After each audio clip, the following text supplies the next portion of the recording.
All right, family. Black Power is the true power with General Sarasu Seti.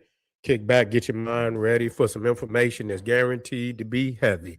We got a powerful one today, family. We're talking about dreadlocks in ancient Kemet, ancient Nubia, another African cultural legacy, highlighting the blackness and Africanness of ancient Egypt. We about to drop nothing but heavy mental. I'm glad you're here. Before we get started, I want you to make sure you get over to my Patreon. We got that Shabaka Stone dropping heavy 25th Dynasty Kushite document, reduplicated from an earlier Old Kingdom pyramid text material. I want y'all to check it out.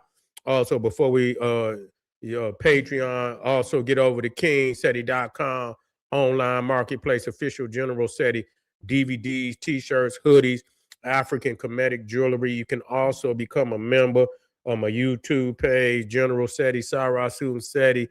Gain access to exclusive material, and please get a video a thumbs up, like it because you'll love it. Share it with your family and friends. Comment. Just don't say nothing stupid because you will get banned. Now, this is amazing. No other time will we have to dispute that this is African culture, and I'm not going to dispute it with anybody. See, because we know deep down in the aching hearts of our adversaries, the aching hearts, they know, and that's why they try so hard, to pretend that they haven't heard this, long time ago. This is not something that, they act as if somehow the Afrocentric community has invented something. When actuality, you have documents that go back over into the BC period, with the Greeks. You understand? Even into the Renaissance period of Europe. You see Count Volney and many other, Caucasian scholars, Gerald Massey, Albert Churchward, Kersey Gray, many other that they had to deny. So this is not as if we just create. No, they've heard this before. They denied it. Many of them may not have heard it before, and so, they wouldn't lie for us. Why would they lie for us? And so, this is, actual fact. Now, did we talking about one of the great kings of the Middle Kingdom? We're talking about Amenemhat, one of them great megalithic builders of ancient Kemet. Built two pyramids, one at Meidum, I believe, another one at Hawara, which is on the Faiyum, which is one of his strongholds on the Faiyum, and we're gonna talk about that.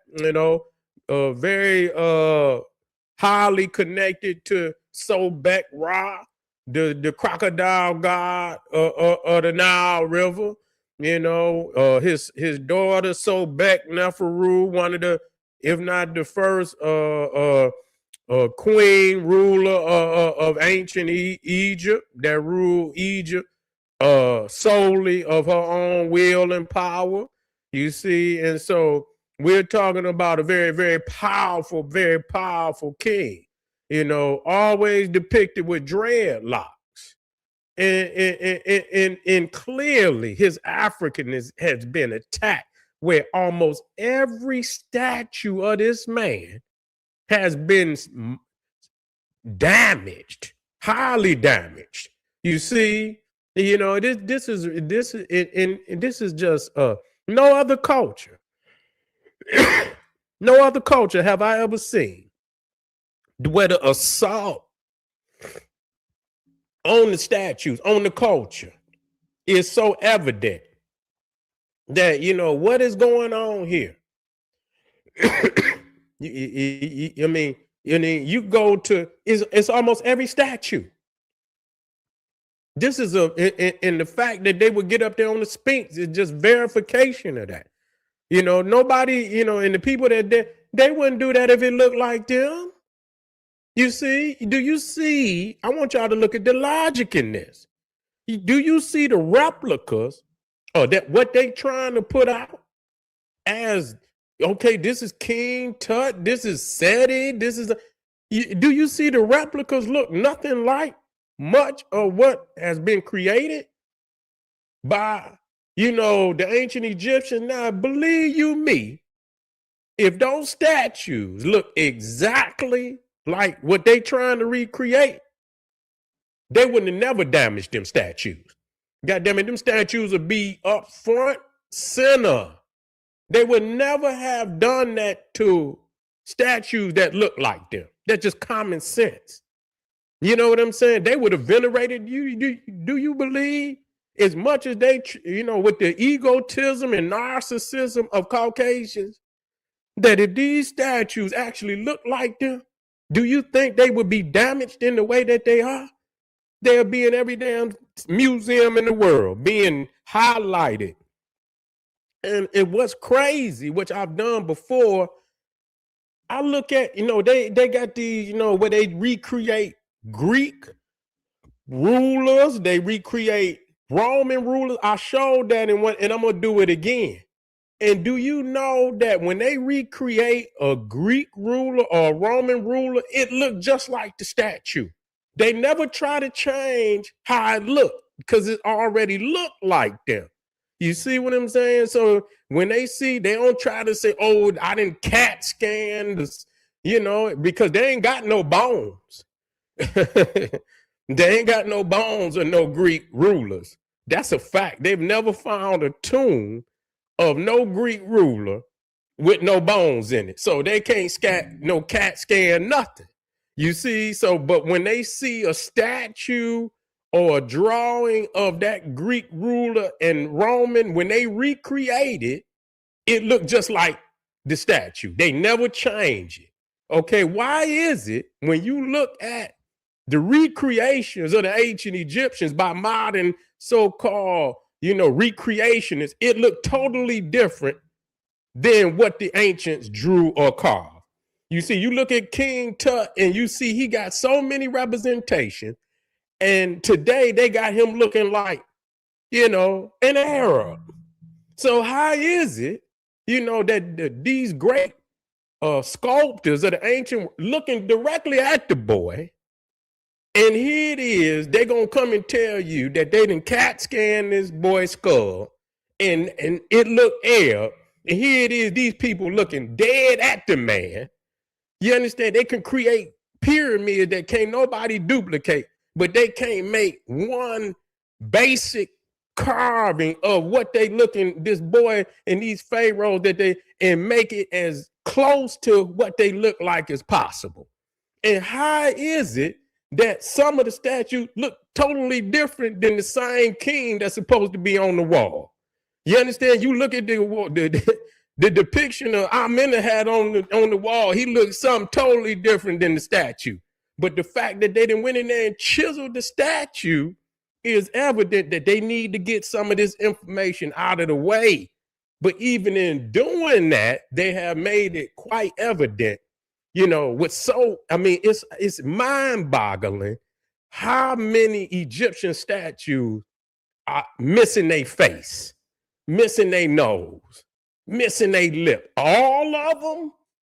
Come on, man. This is a blatant attack on the image of ancient Egypt being black, period. And you cannot show me nowhere in the world where you're going to see some Greeks with some hair like this, some Romans. Show me one. All you had to do is show me one. Show me Vikings. Show me one supposed Caucasian culture with hair like this. Make this make sense. Okay, we ain't here to play no games. You cannot entertain that. You see, because their hearts is bleeding every time we get up here. I know enough that, that the masters didn't show me that I know for a fact. You see, when people get lost, that just let me know what you have not read. Okay, you reading this, but I know what you have not read. You cannot go back and rewrite the story. You see, and people can be confused about culture. They can be confused about what, beliefs, but to visually see somebody and make a common, a simple, you understand, description of what you saw. What did they look like? They was black with woolly hair. Leave it at that. They are eyewitness of it. Why is we in the problem? Because people want to play God. They want to go back in a time machine and rewrite history. This is revisionists that are rewriting history. You can't go back 5,000 years and it was, it was unanimous. Everybody said the same thing. Even over a course of 1,000 years, they said the same thing. And these was all outsiders. They don't have no reason to lie for us. They don't have no reason to lie for what they're going to lie for black people for.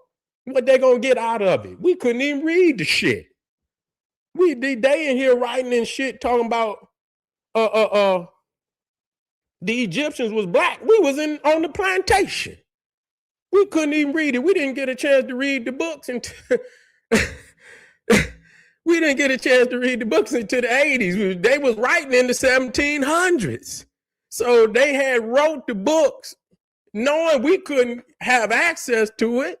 So what they gonna lie for and we can't even read the books? That don't even make no sense. Obviously, they was telling the flat out truth. I saw it like I saw it. These is Africans. Okay? These is Africans. So so why is it that people just show you what they have not read? You see, most of our teachers, when they gave us all the documents, the Greeks, Herodotus, Diodorus Siculus, Socrates. You see, all of these, Stephen of Byzantium, supposed Manetho. You see, all of these is supposedly Greek authors, Roman authors saying they black. You see, and people act like we made it up. That just show you don't know, you have not read the ancient literature. These people were eyewitnesses. They were in Egypt when it was breathing. I want to come after the fact, looking at some prepped, tampered with, information. People didn't tamper with it over a course of thousands of years. You see? And so now you going to make a decision on some information that's been tampered with and tampered with and tampered with again and again and again and again. You see, it been diluted to the point, you see, where, but still enough Africanness is there that you can still clearly, along with the ancient documents, proving that, this is an African society based on the culture, based on the evidence. Okay. And so we see here Amenemhat, who clearly, let me get him all the way up in there. Now, this is one right here. Let me bring that one up. Now, you can see he got dreadlocks. And you can see how they just damaged both heads. They just went in there and you can see where the nose and you know what I'm saying? This is not and the thing is, some of this stone is some of the hardest stone on the planet. You see what I'm saying? This ain't just like, when you look at the Greeks and things that they using marble, things that some of this is granite. You know what I'm saying? This is granite. In order for, granite is the hardest rock on the planet. You ain't gonna judge it, even if it fell over, you understand, it was some damage. That right there is intentional damage. Where they went in there and just chiseled the whole face out on both statues. And because he was so African, it is almost no statue of his was undamaged. And Amenemhat was one of the great builders of ancient Egypt. He's in that top echelons of builders, along with, Ramesses and Sneferu and Imhotep. He's up there. You know, the one, the labyrinth, this building was, and Herodotus spoke of it, say this building was so big, it had over 3,000 rooms, 1,500 rooms on top of the ground, 1,500 rooms under the ground, 3,000 rooms. Say this was the largest building ever seen on the planet Earth. Say, he said it was even greater than the pyramids. That's what Herodotus said. He said it was even greater than the pyramids. And this black king right here, Amenemhat III. Now, what's crazy, his father, I believe his father was Senusret. Senusret, and if I'm not mistaken, the third. I believe his father was, who was another great, according to Greeks, who had went out and conquered and was the founder of Athens, the city of Athens. This is not coming from African people. Herodotus said this. Okay, the Greek father of history, he said Sesostris went out and conquered all over. So he went into Asia, he went into Europe. He was one of the great pioneers of civilization that you know of today.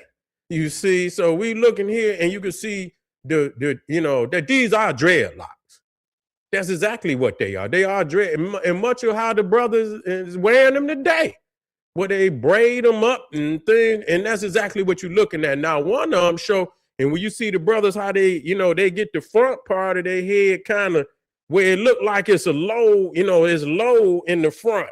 They dreads be a little, start a little bit back, but that front part be almost low cut with line up. And you can see that he got the same haircut way back then. Where's that at?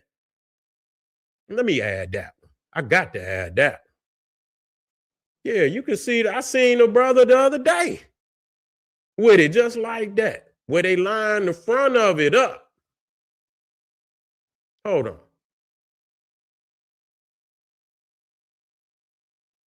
Hold on.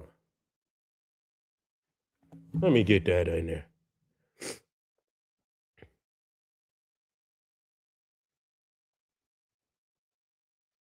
I might not have took a picture of it. It's in my lecture. But that's all right. Let me see if I got it right here. Maybe I could take a quick picture and throw it in there. Here you go. Let me see if I could take a quick picture.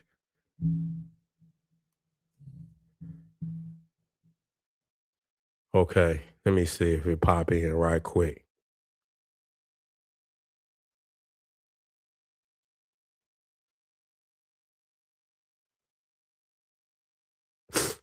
Let me see. It might take it a minute to pop in. But anyway, let me go. Let me put this one in here. Now, this is Amenemhat. Strong. You can see that. Went straight in there, tacked his nose. Because you can see he got dreadlock. That's just all it is to it. Now, Amenemhat III was what they consider almost the zenith of the Middle Kingdom. Okay, he ruled in the 12th dynasty. Okay, you talking about Mentuhotep, and that's very powerful. That 12th dynasty is very powerful. Okay, it's one of the most powerful dynasties in all of Egypt. Okay, but he reigned in the 12th dynasty from 1860 to 1814 BCE. Now that's when you put that date up there, let's be clear about it. At 1860 BCE, there is not one civilization on the continent of Europe. Whatever they claim about Sumeria at 1860, you see, is a lot of what they call when you prop something up more so than but it's a word. Walter Williams used to use it. You see, but it's more so propped up. At 1860, it's really not another nation on the planet Earth. You see what I'm saying? They might be some tribes. It might be some tribes here or tribe there, or somebody's trying to start a little city state. There's no other nation operating on the planet Earth at 1860. Let's just be clear about that. And if you could prove me wrong, please bring it on. I'm waiting. Just like you see these statues and these pyramids, they speak for themselves. You see, because we know they didn't get there by just, hocus pocus. It took all type of geometry, algebra, calculus, all type of masonry tools, and all tools of measurement. Rulers and compasses and all of this. It took learn machinery to move the stone and all of that. So we know this, so we don't have to hype. Egypt don't have to hype itself up because we know how it got there. And so, but if you can find anywhere else on the planet on this level doing these things at 1860, could you please bring it to me? I've been looking for it. I put it up. I don't hide nothing. If it's solid, I'm gonna put it up. Straight up. That's just how I am. Proof is proof. Ain't no denying no proof. And I'm about megalithics and wherever it's at, I'm about that, because I believe I could tie it in. So if you can find me anything like this anywhere else on the planet at 1860, could you please bring it to me immediately? I'm talking about heavy megalithic above the ground. Don't be digging under the ground. I ain't got time. We talking about topsoil. We talking about topsoil megalithic structures. We know it took high science and mathematics, and most of the architecture that Egypt put up was aligned to the stars. So right there, clearly you dealing with an astronomical, when you talk about the pyramid, you're talking about astronomical cosmological temples also. So you ain't just talking about no tomb, you're talking about an astrological cosmological temple. So bring it to me, and please, I'll put it up tomorrow. Think of him as a master builder and master administrator, king of classical Egypt. He inherited a strong state and pushed it to peak efficiency, wealth, and engineering brilliance. So they couldn't have no king, no black king with no dreadlocks and no strong African features like that. You understand, to get that type of credit, even though you still can't take it because you can still see his Africanness. It's still profound. You can look in his jaws and and his cheekbones and everything. You can see and the dreadlocks on top of it. That's why they attack all of his statues. And so the thing is, son or possible grandson of Senusret, what they call Sesostris. And so Sesostris, according to the Greeks, was a world conqueror. So you already know, if this brother and if that was his father or his grandfather, and man, they went conquering and they took anything looking like him, you already know what it is. Do you see what I'm saying? Let's leave it alone. Rule for 45 years, usually long, unusually long and stable. So he ruled for a long period. And is often considered the golden climax of the Middle Kingdom. So he's accredited with being probably, because he inherited, from his father who had done all the conquering. He's almost similar to Amenhotep III, where the previous generals had already cracked the heads. And so he didn't really have to crack no heads. He really was, enjoyed the height of wealth and prosperity. And it seems that Amenhotep was on that same level, where the earlier kings like Mentuhotep and Senusret the third had already cracked the heads, where he could, basically build the infrastructure. What the word I was looking for, embellish. They might embellish, but you ain't got no artifacts to prove it, And so Now the thing is about, let me get over here so you can see, you can see it, the main deity was Sobek Ra, and that was Sobek as a solar deity. You see, but again, again, you dealing with that Nubian because Sobek's father was Set. You know what I'm saying? Was Set. So you getting back, see a lot of it. Once we get down into the get down, it's so interwoven together, and for people to try to, separate it, it just ain't gonna happen. You see, it's just not gonna happen. And so you see, they venerated Sobek right now. Let me tell you, his area of really influence was the Faiyum, which is the lake uh in the western desert, but I believe they had canals and things that probably connected the Faiyum to the Nile. I'm quite sure they had dug canals that connected the Faiyum to the Nile. Now, if you look down there, you see Harara. That's where one of Amenemhat III's pyramids is there, Harara. Matter of fact, I should have had it up there. I don't know why I didn't. I had the other one. That's his other pyramid, which is the black. So the brother got two pyramids. That's almost being greedy. You know what I'm saying? You a show off. That's just like Seneferu had three pyramids. A big, large pyramid. You just a show off, man. You know what I'm saying? Some people ain't even got a little tomb. They ain't never found a hole in the ground. Here, this man got two giant pyramids. Where is that pyramid at? Harara. I had it up there too. Hold on. See if I can take a picture of it right quick. Here it is. Here it is right here. Let me take a picture of it right quick. See if I can get it up there. And so let me get this.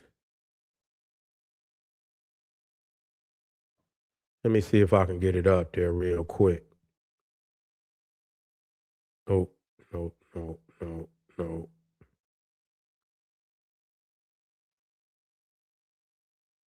Yeah, Amenemhat III is a big show off. He just building megalithic structures all over Egypt. Okay, here it is, right here.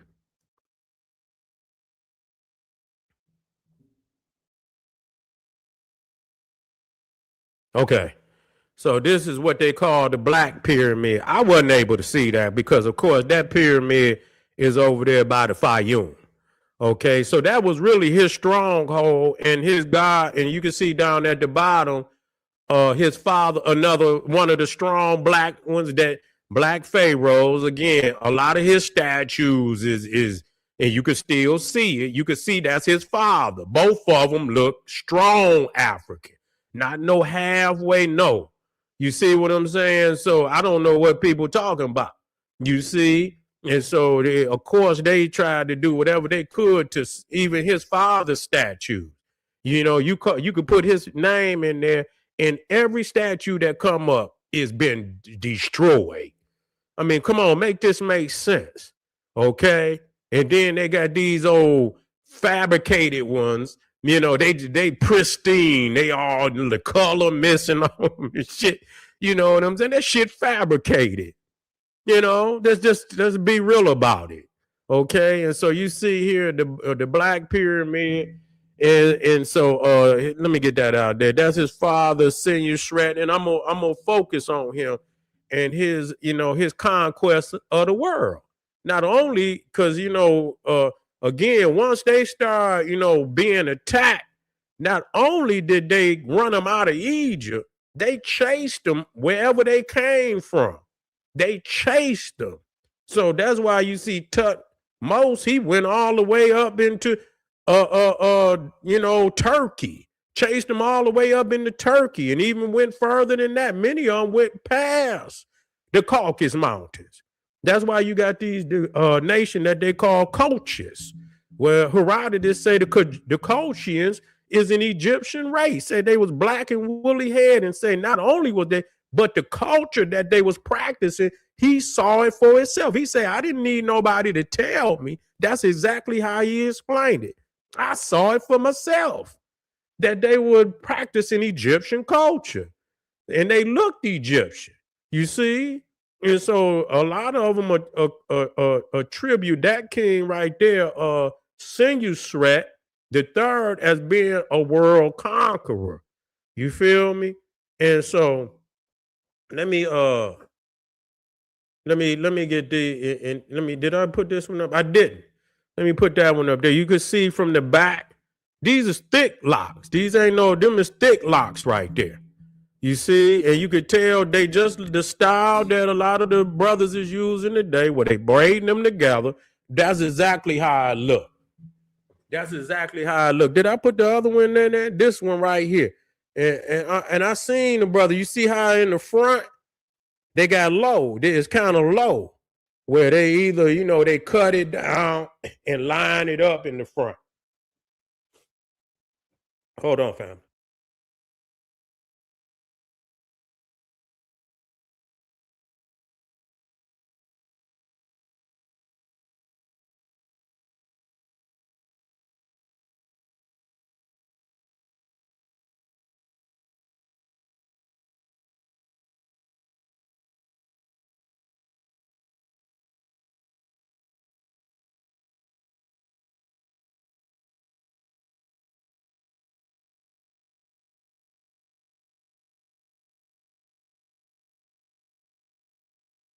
Yeah, so we back again, we black again. And so yeah, you can see right there, again, this is Amenemhat the third. And nowhere on the planet Earth where you gonna see no European, and you can see even his beard. You see that what a lot of people attribute. They say, oh, that's some type of Arab. No, that's African. The long beard, and it looked like quite possibly you got that low. The mustache is low. You see what I'm saying? And that's one of the styles of the African. But many times, this is like one of the first time you see him with a beard. Got a beard on. You feel me? Let me see if I can get this one in. So this is showing the front and the back. And so they just went in there and just totally attacked that. Now I had enough. Yeah, I already showed y'all that. One where they just went in there. Now another thing, again, this his daughter was Sobek Neferu, and I think she was the last ruler of the 12 dynasty. Now this is another temple that out there in the Faiyum.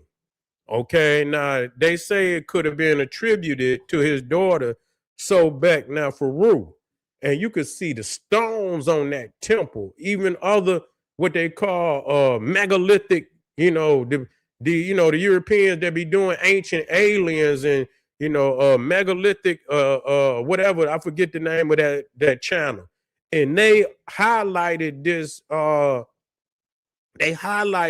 temple for the fact of how you got them what they call the jigsaw megalithic stones, where they cut them in all type of geometric polygonal stones, where they cut them in all type of geometric shapes and fit them together. And that some of them, you can look at some of them stones up there, clearly is heavy stones. Some of them stones look like they could weigh close to 80 tons.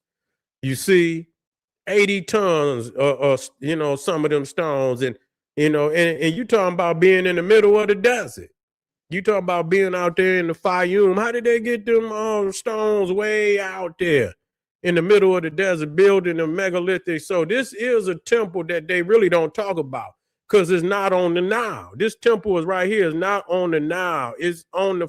It's in the right on the the northern portion of the Faiyum.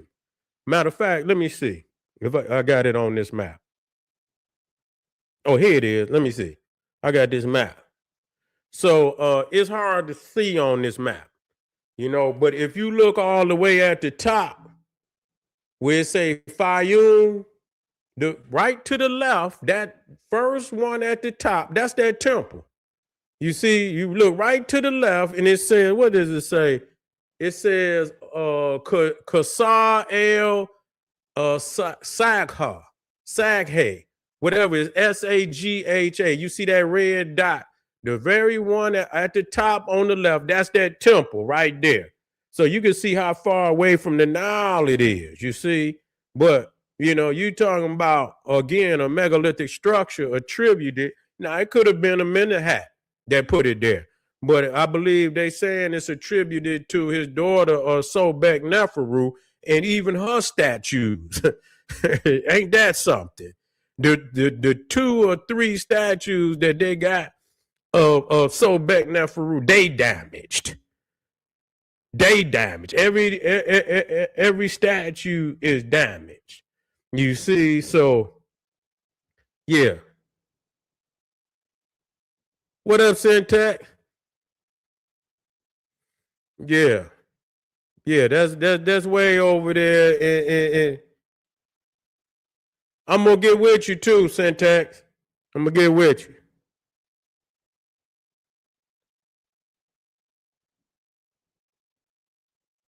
Who we got up here? Look at Dread Fearers. I didn't even know we had one of these. What you doing in here, Dread Fearers? Let me go get you on up out of here. He don't know what he talking about. In there hurt. Another one of them got hurt feelings. Yeah. But anyway, family, I appreciate y'all being here today. I'll get back with y'all. We're going to have some more fire later on. Don't you dare miss it. You'll see it go up. We're going on Patreon. We're going to be doing the Shabaka Stone. I want you in the house. Don't you dare miss it. See you soon. Arm yourself with knowledge. Bang on that Wicked Beast Daily Liberation through African education and confrontation. Say, let you get him. I didn't already got him. I didn't even know it because I was teaching. So I wasn't looking in the comments. I knew y'all was out there, but he gone now. I didn't already punished him. You see, but we'll be black again. We'll do a couple more for the night. All right, family. See you in a minute. Black Power.